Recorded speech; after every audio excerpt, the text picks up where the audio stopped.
En el Nuevo Testamento nos habla de que había una sola iglesia en cada ciudad.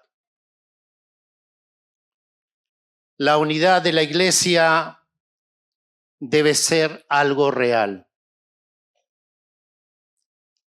También debe ser algo visible en la sociedad.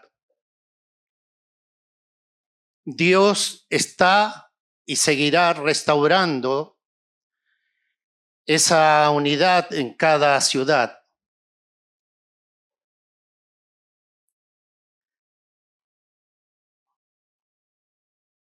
En la carta a los Efesios, Pablo enfatiza la importancia de la unidad de la iglesia,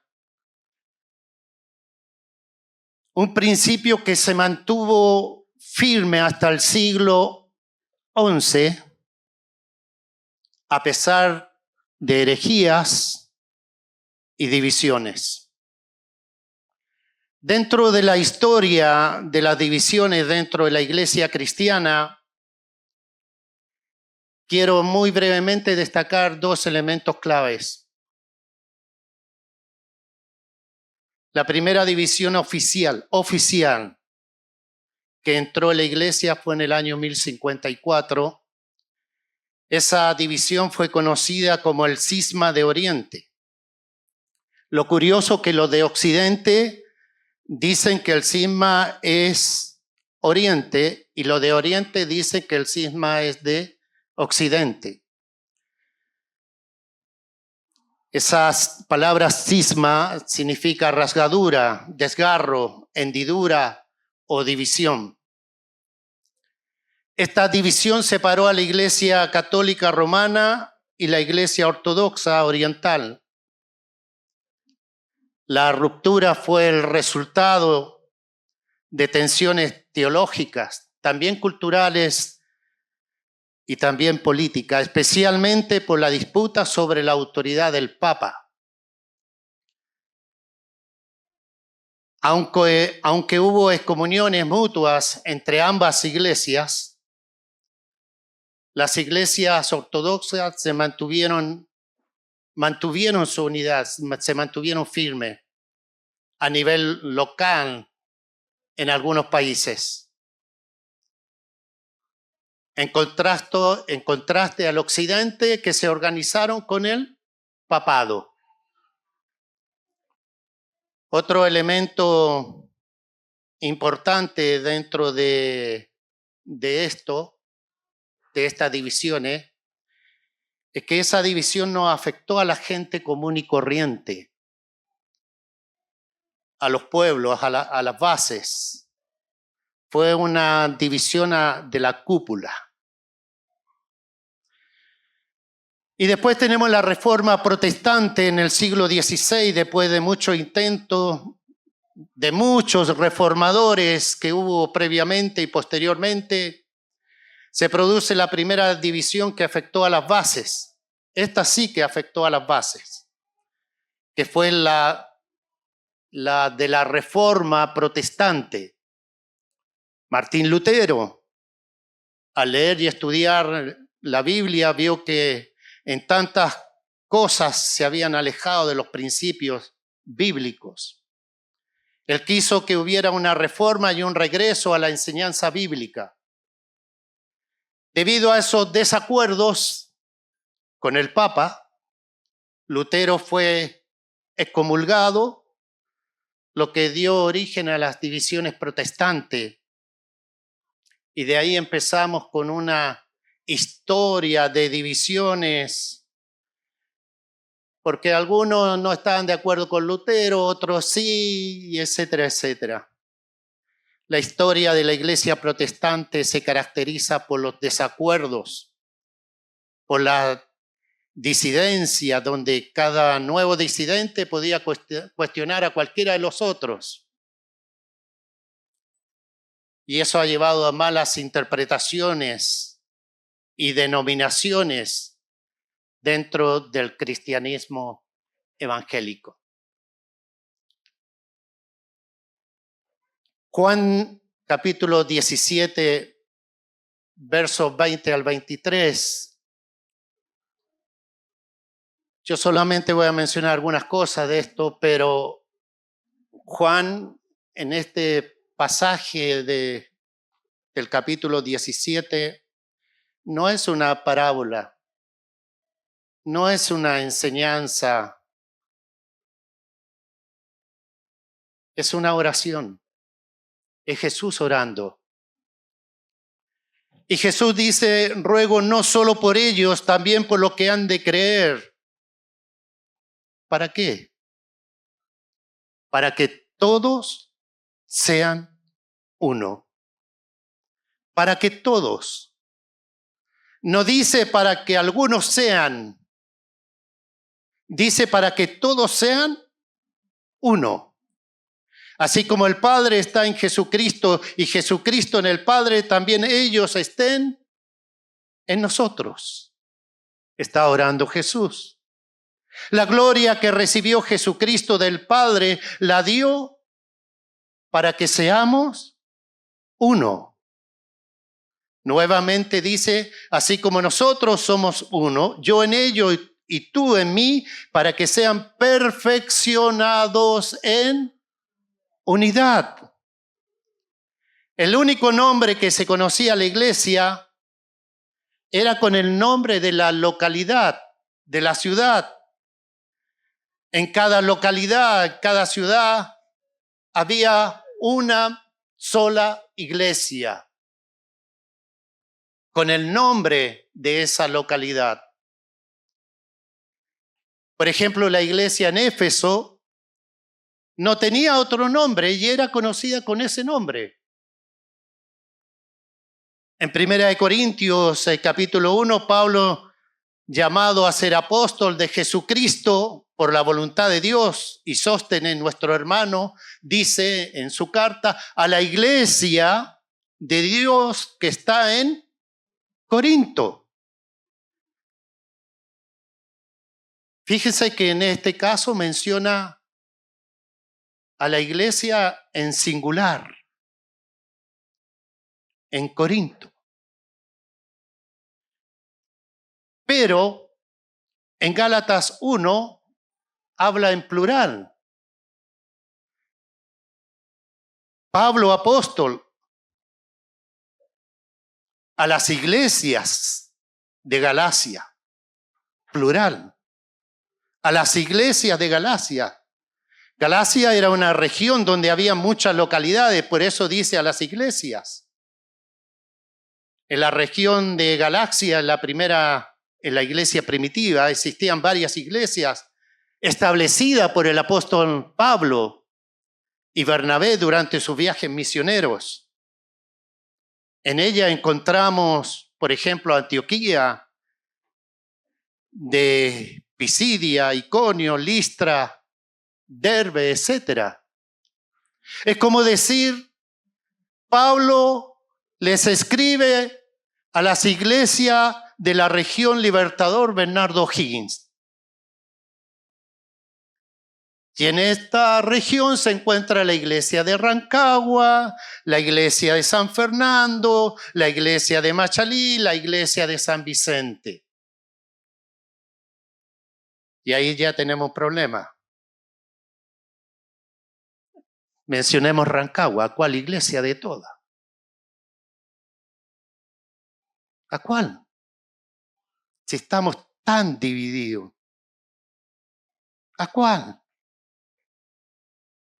O sea, hay un contraste entre las cartas que manda Pablo a la iglesia, después a las iglesias. Hoy día no es así. En Chile se estima que hay 3.819 entidades religiosas que se han creado en las últimas 2 décadas, a razón de 200 por año. Y esto es más o menos una estadística del año 2019. Hermanos, en la Biblia no hay bautistas, no hay pentecostales, no hay comunidades, no hay presbiteriano, no hay católico, no hay evangélico. En la Biblia hay solamente una palabra: la Iglesia de Cristo. Sin adjetivos y sin etiquetas. Y esto fue una fuerte enseñanza apostólica. Y el énfasis apostólico fue así. Y fue, es y será la de mantener la unidad de la iglesia. Comprendemos entonces que estamos en una situación anormal. Los evangélicos principalmente.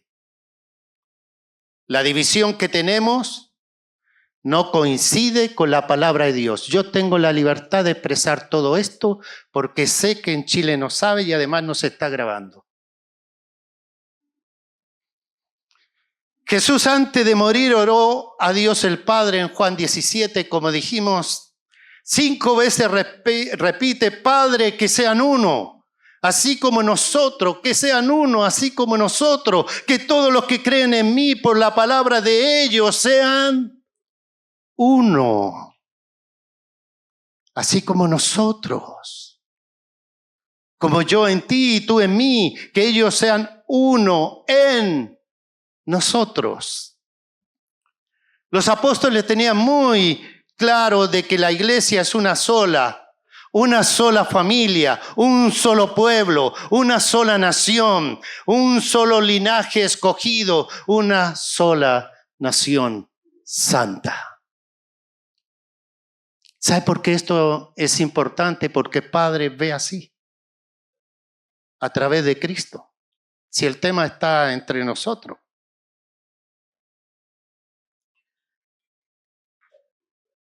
En 1 Corintios capítulo 3, verso del 1 al 9,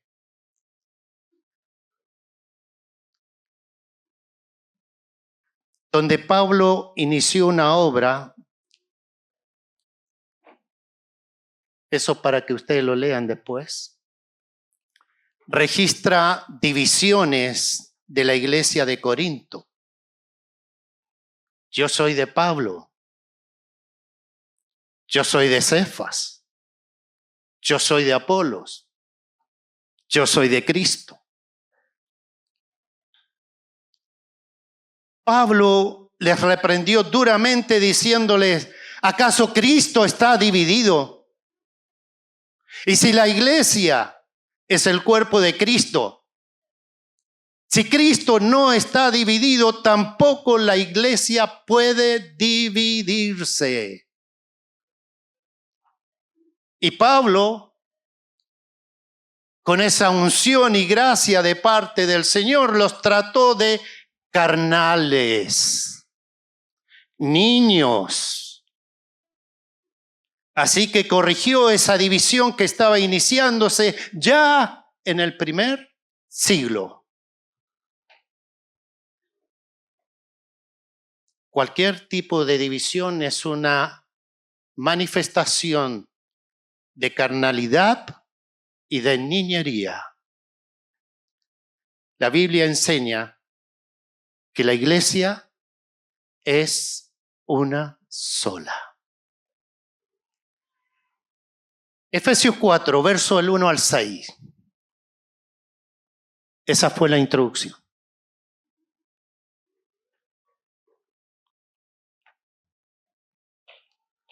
Yo, pues, prisionero del Señor, les ruego que ustedes vivan de una manera digna de la vocación con que han sido llamados. Que vivan con toda humildad y mansedumbre, con paciencia, soportándose unos a otros en amor, esforzándose por preservar la unidad del Espíritu en el vínculo de la paz. Hay un solo cuerpo y hay un solo Espíritu, así como también ustedes fueron llamados en una misma esperanza de su vocación.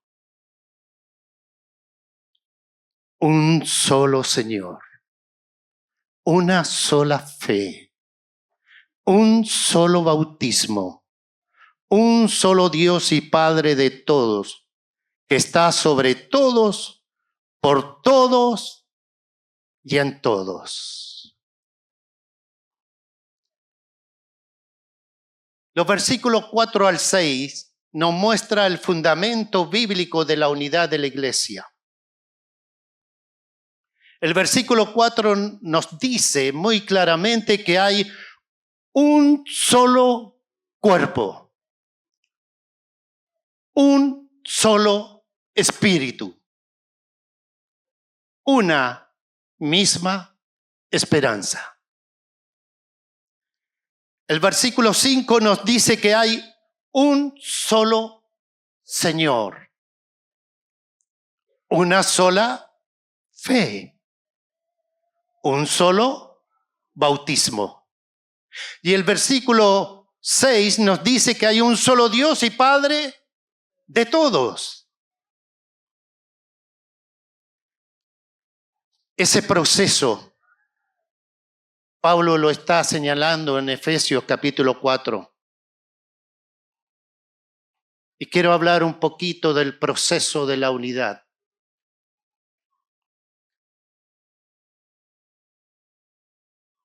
Pablo en este capítulo 4 habla de 3 niveles de unidad. La primera es la unidad en el espíritu. Verso del 1 al 3.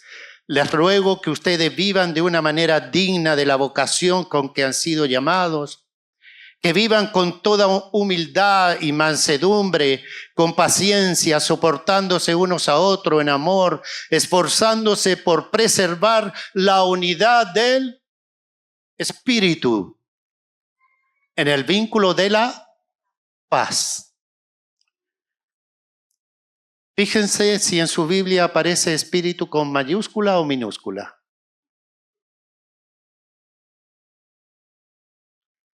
Cristo Jesús ha comprado a cada cristiano con su propia sangre. Cada cristiano pertenece en cuerpo y alma a Él.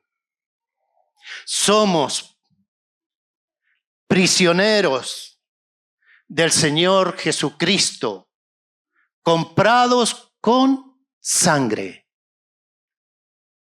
Con esa verdad y afirmación en nuestra mente, Pablo escribió: les ruego que vivan de una manera digna de vocación con que han sido llamados.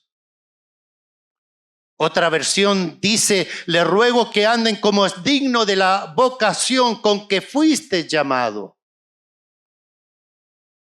La palabra andar en esta frase tiene que ver con el comportamiento. Se refiere a la conducta diaria, a cómo los cristianos viven el día a día. Este es el primer nivel de unidad, la unidad del Espíritu. La unidad del Espíritu no es algo aparte del Espíritu Santo. Es el Espíritu mismo obrando. La unidad del Espíritu es cuando reconocemos a todos los lavados por la sangre como mi hermano.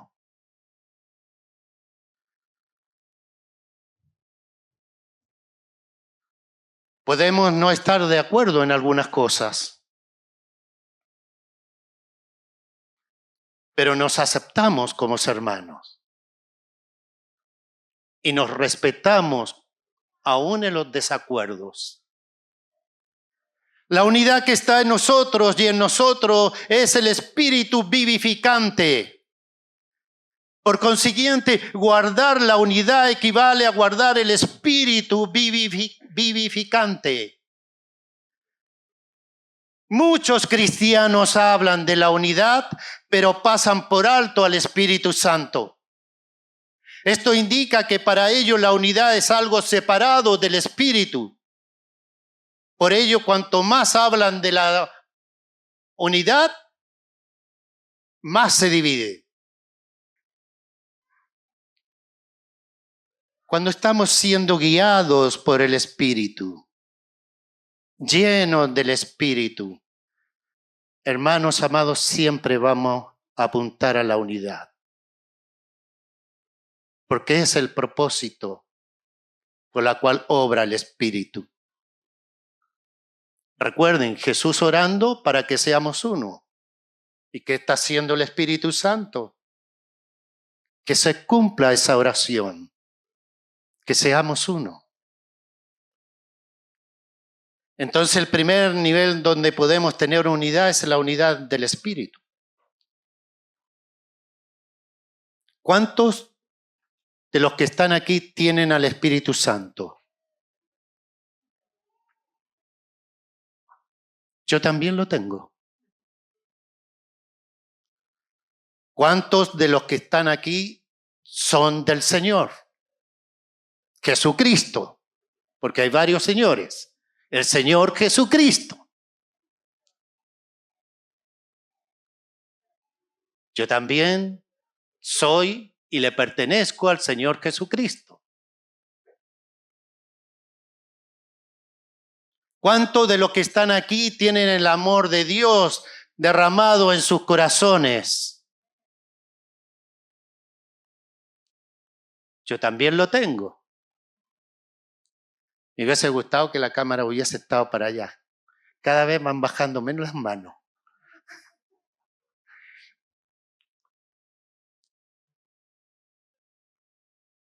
Dijimos que respetamos aún las opiniones que no coinciden con la de uno. Para poder funcionar en este primer nivel de unidad, que es en el Espíritu, necesitamos humildad, hermanos. Necesitamos mansedumbre. Necesitamos no ser sabio en mi propia opinión. No ser sabio en mi propia opinión. Voy a hacer un paréntesis.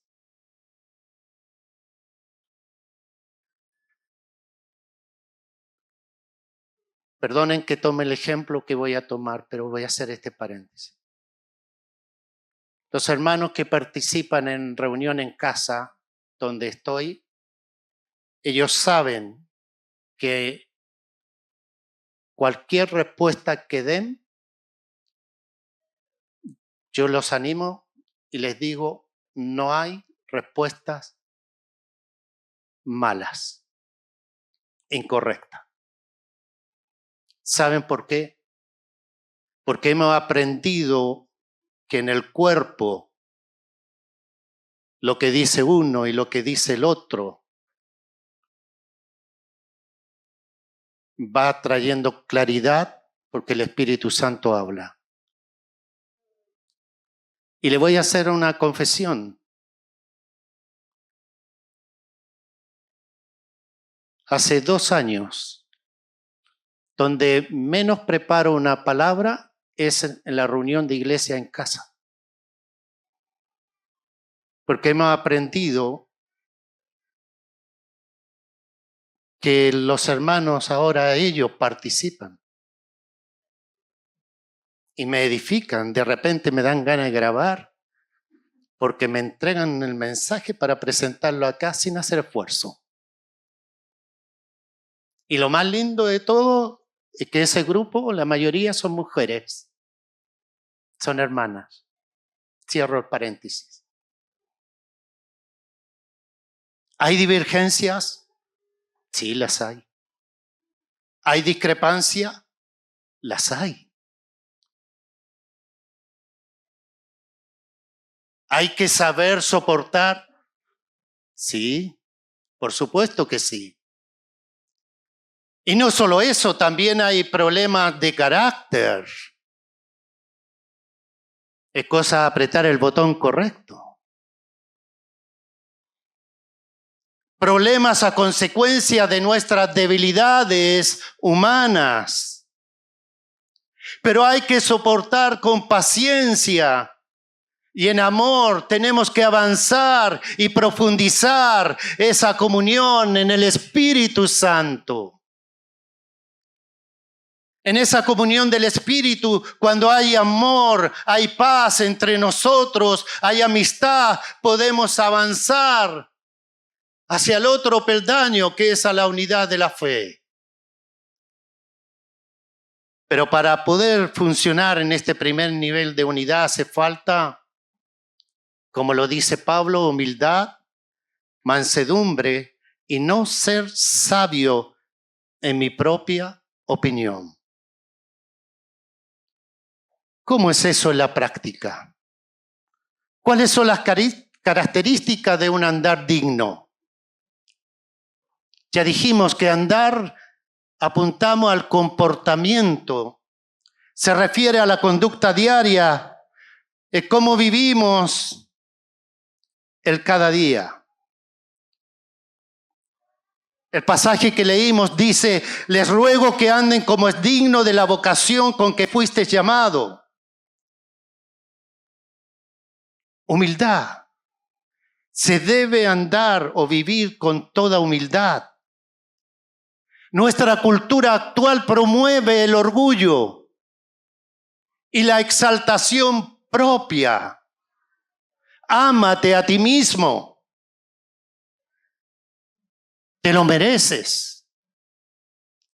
¿Cuántas veces han dicho, me lo merezco, me compro esto?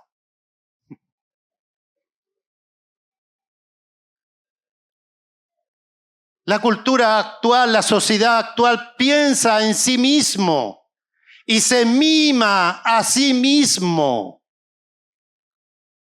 Y lo contrario a la humildad es el orgullo. El orgullo hace que una persona se considere superior a los demás.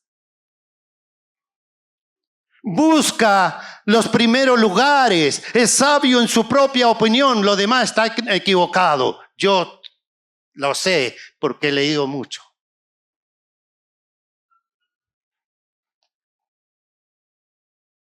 Trata de dominar a otros. Pablo describió la humildad. Mire cómo lo dice Pablo, la humildad en Filipenses 2:3.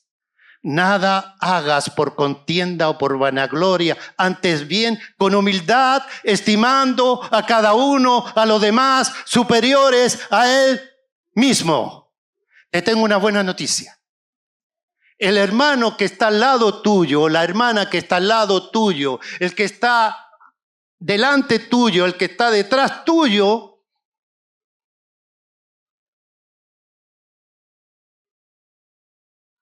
es superior a ti. ¿No te gustó, no? Pero eso es humildad. Filipenses lo dice clarito. La mansedumbre.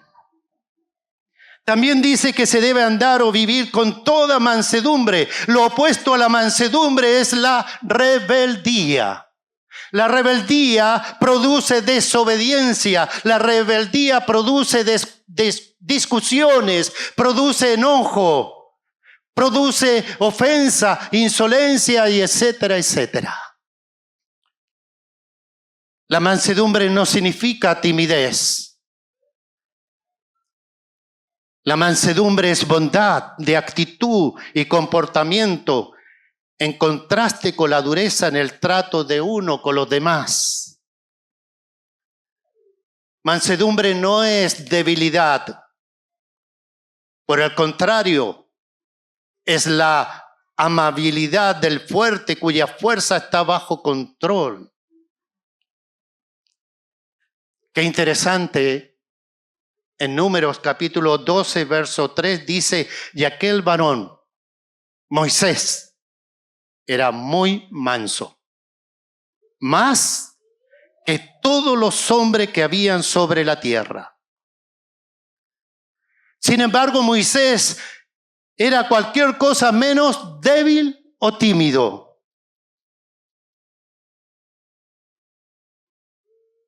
Además, mansedumbre es fruto del Espíritu. La paciencia. La persona paciente soporta las circunstancias negativas y nunca se rinde ante ellas. ¿Cómo estamos en la paciencia? Es andar en el Espíritu todos los días, todo el día, a toda hora.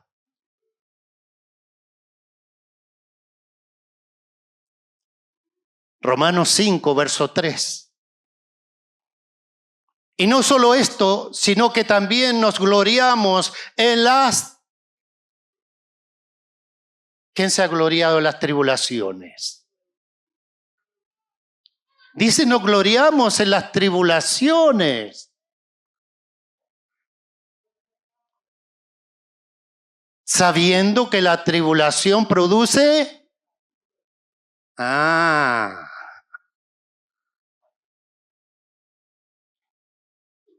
Es cierto que no nos gustan las tribulaciones. No nos gusta pasar mal. No nos gusta que nos coloquen contra la espada y la pared. Pero la tribulación produce paciencia. Aprendamos a gloriarnos en las tribulaciones. Porque muchas veces en las tribulaciones el Señor quiere paciencia. Paciencia. Soportar. Andar digno le podríamos llamar tolerancia. Es soportar, aguantar, padecer, sufrir. Primera de Pedro 4, verso 8 dice, y ante todo tened entre vosotros ferviente amor, porque el amor cubrirá multitud de pecados. Entonces debemos conducirnos en humildad, mansedumbre, amor, paciencia. Los discípulos deben estar solícitos en guardar la unidad del Espíritu en el vínculo de la paz. Hermanos, nosotros no creamos la unidad. Es dada a cada cristiano por el Espíritu Santo. Nuestra tarea con la ayuda del Espíritu Santo es mantener la unidad del Espíritu. Esa es nuestra tarea. Mantener la unidad del Espíritu. No trabajemos para crear unidad, sino para mantener la unidad. Dios nos une y debemos tratar de mantener la unidad con la ayuda del Espíritu Santo. Pero muchas veces fallamos en esto. Es necesario cultivar estas cualidades.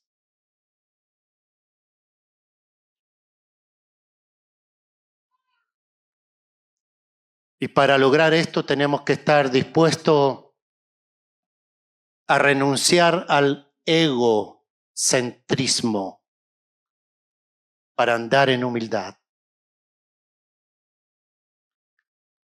Yo creo que cualquier esposa no le gustaría escuchar que el esposo dice yo soy el rey de la casa.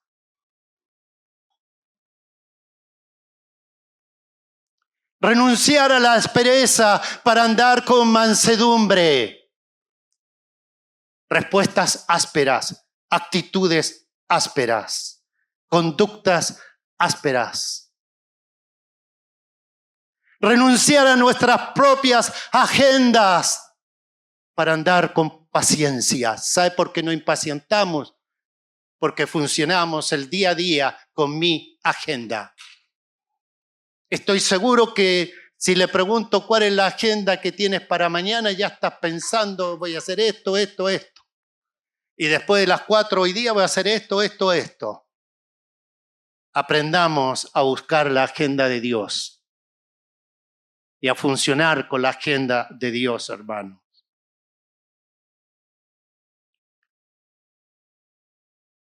Debemos renunciar a la indiferencia, ser indiferente unos con otros. Si no me saluda, yo no lo saludo. Si no se acerca, yo no me acerco. La iglesia se unifica y Dios se glorifica. Cuando la iglesia se unifica, Dios es glorificado. Cuando vivimos con una conducta semejante a Cristo, a la de Cristo, les ruego que vivan de una manera digna de la vocación con que han sido llamados. Me llama la atención de Pablo esa expresión, les ruego. Es como decir, hermano, por favor, te ruego, mantén la unidad. Te ruego, por favor, vive de una manera digna de la vocación. Y aquí le hago un llamado a todos ustedes. Cuando vean algo en mí, por favor, repréndanme. Se los pido, por favor. Si ven una incoherencia de mí, llámenme a terreno, no tengan temor.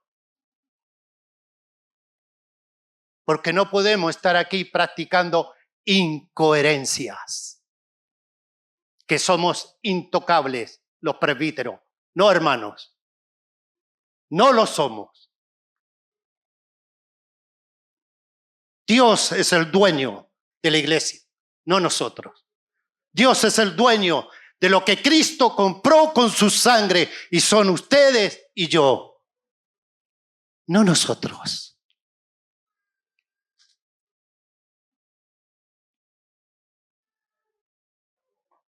Me harían bien que un día me llamen a terreno. Porque es bueno desinflar el orgullo y la soberbia. Yo soy pastor. No, hermanos. Somos de carne y hueso, sangre. Y tenemos debilidades, como todos ustedes. Es cosa que vayan a mi casa y por favor tienen que hacer una fila así. Y van a ver mis debilidades.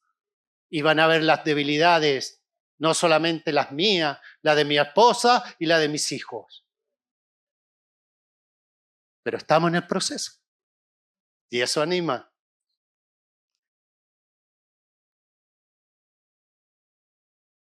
Cuando en la iglesia suceden divisiones, es porque los creyentes andan en la carne.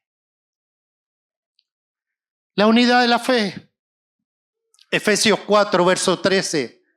Hasta que todos lleguemos a la unidad de la fe y del pleno conocimiento del Hijo de Dios, a la condición de un hombre maduro, a la medida de la estatura de la plenitud de Cristo. Entonces se está hablando de un proceso hasta que lleguemos. Es un proceso. Paréntesis. El que está en pecado y dice estoy viviendo un proceso, te quiero decir que el pecado no es un proceso. El pecado se corta con arrepentimiento. El proceso es cuando estamos siendo transformados en el carácter para llegar a Cristo, que es muy diferente.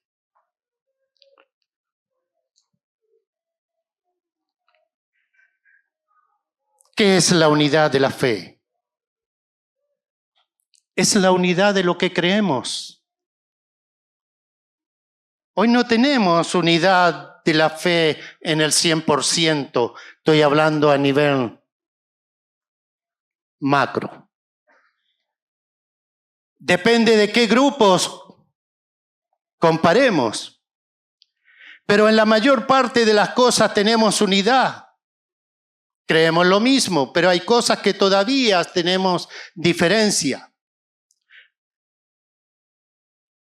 Unidad de lo que creemos. Creemos en Dios Padre, Dios Hijo y Dios Espíritu Santo. Creemos que Jesucristo es el Hijo de Dios. Jesucristo siendo Dios se hizo hombre, lo creemos. Creemos que Dios se dio a conocer a los hombres en Jesucristo. Creemos que Jesucristo vino para salvarnos y hacernos hijos de Dios. Que Jesucristo murió por nuestros pecados. Que Jesucristo resucitó. Que Jesucristo es el Señor. Nuestra confesión de fe. Creo que Jesucristo es el Hijo de Dios. Que siendo Dios se hizo hombre. Creo en su palabra, en sus enseñanzas.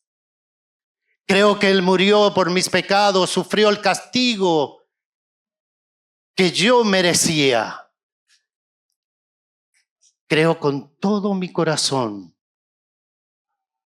y proclamo con mi boca que Jesucristo es el Señor.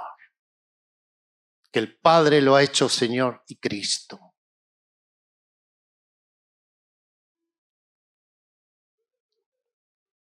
La unidad de la fe. ¿Qué dice la palabra del Señor con respecto, por ejemplo, al perdón? Si el Señor dice, yo tengo que perdonar al que me ofende, ¿de qué otra manera puedo interpretar ese texto bíblico? Porque hay contextos donde lo definen de otra forma. Tengo que perdonar al que me ofende. Y tengo que hacerlo porque si no, no soy perdonado. Eso dice la Escritura. ¿Se puede interpretar diferente eso? No, porque es clarito. Con respecto al amor, si el Señor dice que yo tengo que amar a otros como Él nos ha amado, ¿de qué manera lo puedo interpretar en forma diferente? Tengo que amar y es un mandamiento. Y cuando es un mandamiento, sencillamente se le obedece. No se le cuestiona, se obedece. El que no ama a su hermano permanece en tiniebla y en muerte. El que no ama a su hermano no es de Dios. Todo aquel que no ama a su hermano es homicida. Es imposible estar en Cristo y no amar a los hermanos, a cualquier hermano, a todos los hermanos.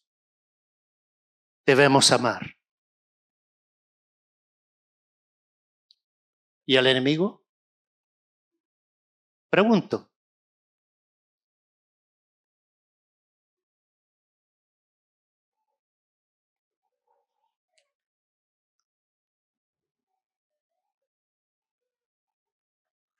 Hay pasajes que se pueden interpretar dependiendo del contexto de una forma o de otra. Pero la mayoría del cuerpo doctrinal de lo que en griego se llama didaqué, traducido al castellano por doctrina, los mandamientos del Señor son muy claros. El carisma apostólico es el mensaje revelado a los apóstoles, proclamado por los apóstoles, es muy claro. Entonces, en todo lo que tenga que ver con lo que está escrito en el Nuevo Testamento, tenemos que con paciencia conversar, con respeto, con amor, hasta que lleguemos todos a la unidad de la fe.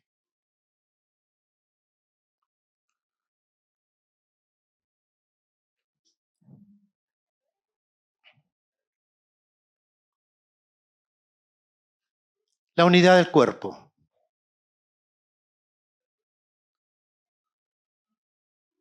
Seguimos en Efesios 4, versos 15 y 16. Más bien al hablar la verdad en amor creceremos. Más bien al hablar la verdad en amor creceremos en todos los aspectos en aquel que es la cabeza, es decir, Cristo, de quien todo el cuerpo, estando bien ajustado y unido por la cohesión que las coyunturas proveen, conforme al funcionamiento adecuado de cada miembro, produce el crecimiento del cuerpo para su propia edificación en amor. Todo el cuerpo, bien concertado y unido entre sí por todas las coyunturas. Cristo tiene un solo cuerpo, el cuerpo de Cristo. Cristo es la cabeza del cuerpo. Y todos los creyentes somos los miembros de ese cuerpo. Y la figura del cuerpo confirma de un modo muy fuerte la unidad de la iglesia. Cristo tiene un solo cuerpo, un cuerpo dividido es una contradicción. Todos los creyentes, seamos gentiles o judíos, somos miembros de la misma iglesia, del mismo cuerpo. Mediante la cruz hemos sido reconciliados con Dios, nuestro Abba Padre. Mediante la cruz reconciliar con Dios a ambos en un solo cuerpo, matando en ella las enemistades.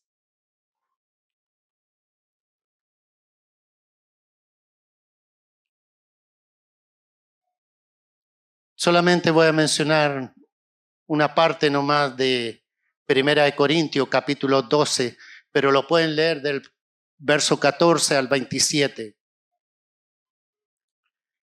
El cuerpo es uno y tiene muchos miembros, pero todos los miembros del cuerpo, aunque son muchos, constituyen un solo cuerpo. Así también es Cristo.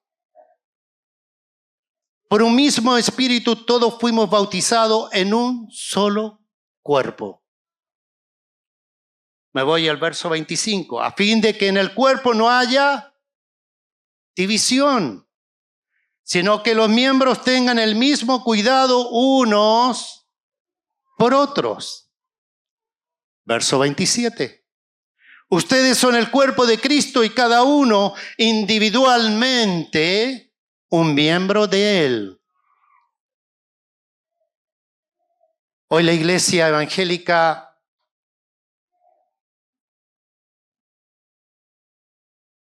es un montón de cuerpecitos.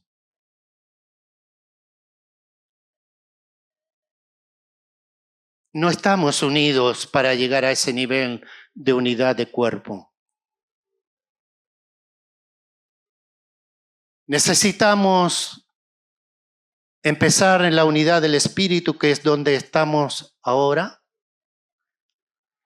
Avanzar hacia la unidad de la fe. Y una vez que tengamos la unidad de la fe, va a ser posible que podamos funcionar como un solo cuerpo en cada ciudad, en cada nación y en el mundo entero. Jorge Mitián dice, mientras más me uno al Señor, más me uno al hermano. Mientras más me uno al Señor, más me uno al hermano. Jesús oró. No ruego solo por esto, sino también por los que han de creer en mí, por la palabra de ellos, para que todos sean uno. Como tú, oh Padre, estás en mí y yo en ti, que también ellos estén en nosotros, para que el mundo crea que tú me enviaste. La gloria que me diste les he dado para que sean uno, así como nosotros somos uno. Entonces, para llegar a la unidad, necesitamos como primer paso andar en el Espíritu, la unidad del Espíritu Santo. Es cuando reconocemos a todos los lavados por la sangre de Cristo como mi hermano. El segundo paso, la unidad de la fe, donde creemos lo mismo y practicamos lo mismo.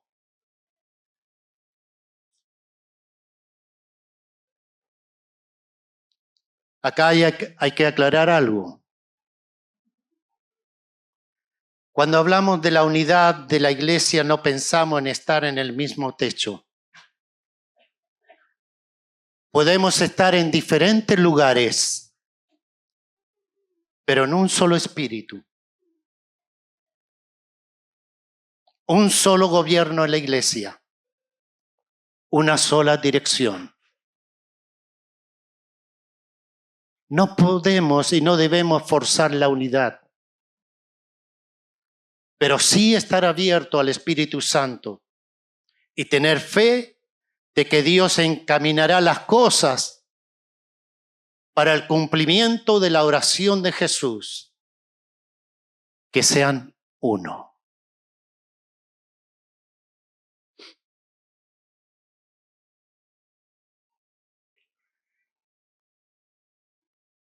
Me gustó una definición o una claridad como la de siempre tiene Jorge Mitián con respecto a la iglesia. Ante la pregunta ¿qué es la iglesia? ¿Quiénes realmente pertenecen a la iglesia? Ante la pregunta ¿los adventistas son hermanos nuestros? ¿Son parte de la iglesia? ¿Los católicos son hermanos nuestros? Entonces Jorge Mitián dijo, para contestar eso es bueno preguntar quién es mi hermano. Y la definición que da es simple, certera y muy profunda. Mi hermano es aquel que nació de nuevo. Mi hermano es aquel que nació de nuevo. Sea adventista, si ha nacido de nuevo, es mi hermano, dijo. ¿Sabían ustedes que hay muchos católicos que han nacido de nuevo?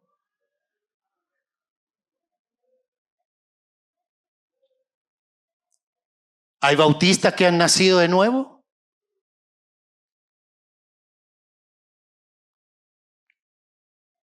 Entonces acá, dice Jorge, no es en qué color de denominación es la persona.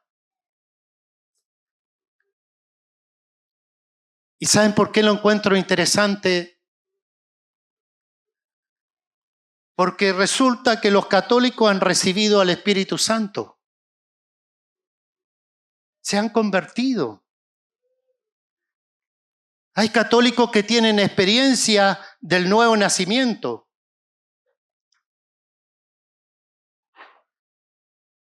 Por supuesto que nuestra relación con ellos estaríamos en el primer peldaño, por así decirlo, la unidad del Espíritu.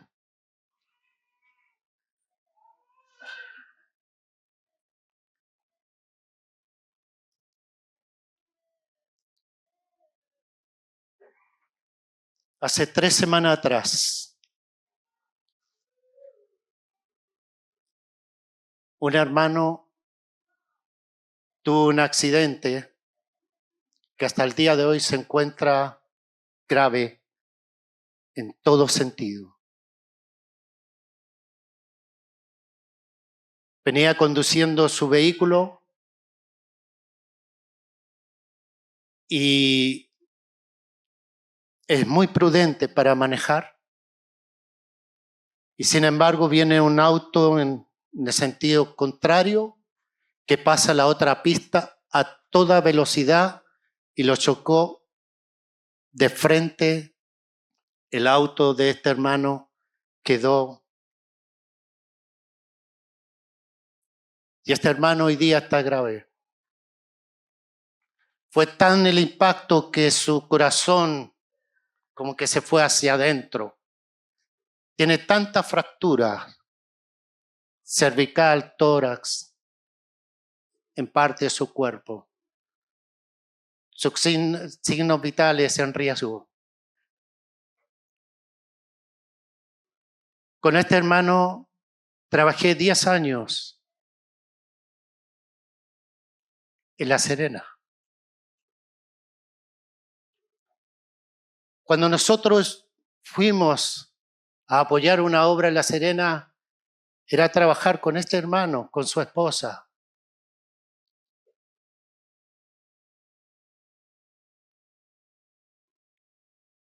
Todos los días nos veíamos.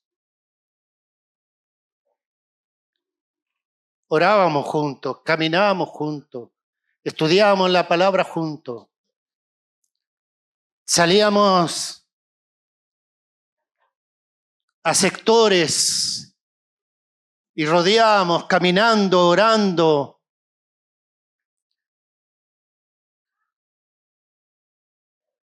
Me acuerdo que en una oportunidad, en esta ronda que hacíamos, nos paramos en un lugar, nos detuvimos y en ese lugar, en La Serena, cerca del aeropuerto, una discoteca de homosexuales. Oramos, reprendimos. Menos de un mes desapareció la discoteca. Íbamos a hospitales juntos. Íbamos a distintas partes juntos.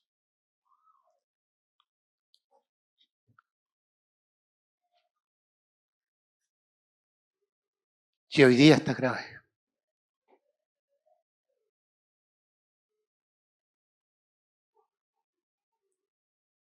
¿Y saben de dónde venía?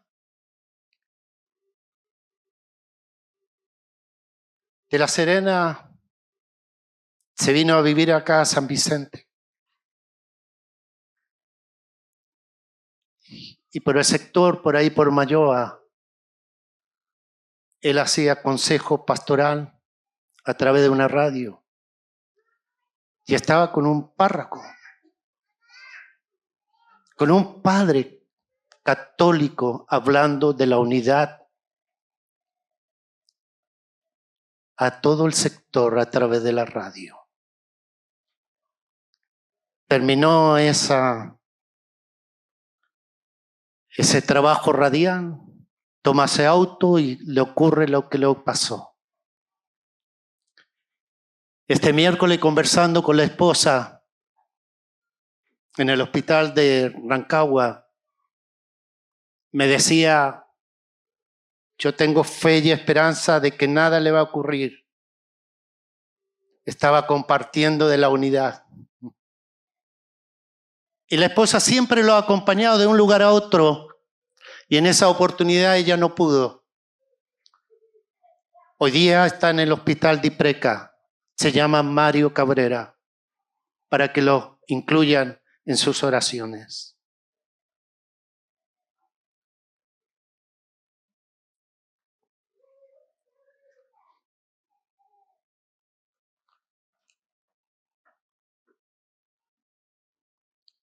Hermano, no basta con ser religioso.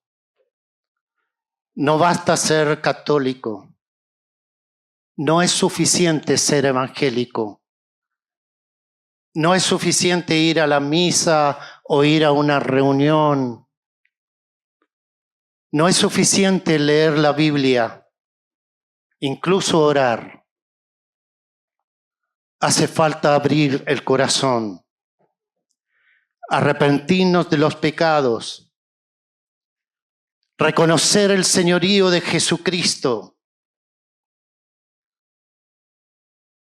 confesar el señorío de Cristo para nuestras vidas,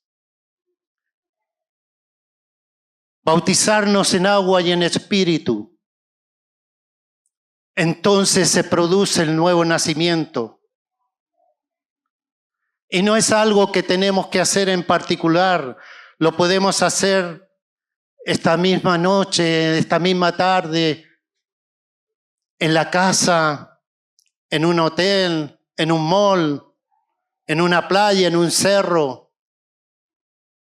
Las formas no son lo importante. Hay gente que piensa que tienen que ir a la iglesia para hacer esto.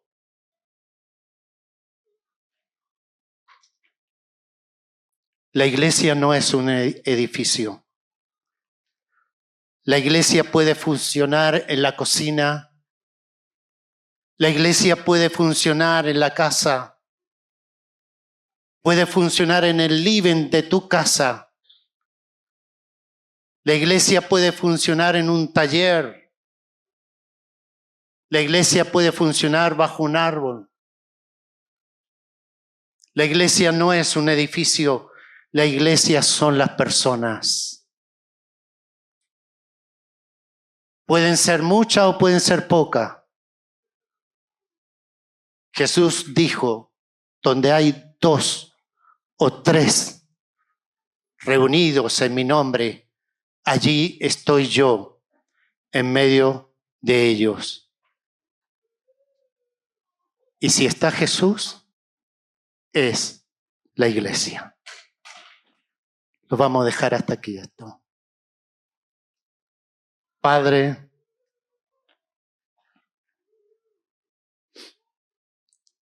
reconocemos que hay un solo cuerpo.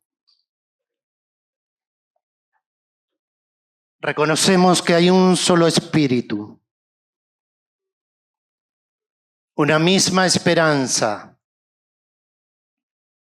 Un solo Señor. Una sola fe. Que hay un solo bautismo. Que hay un solo Dios y Padre de todos.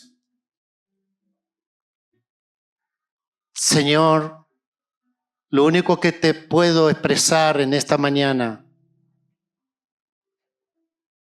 es decir, yo quiero la unidad y me comprometo a amar la unidad para que esa oración de Jesucristo sea cumplida en esta generación,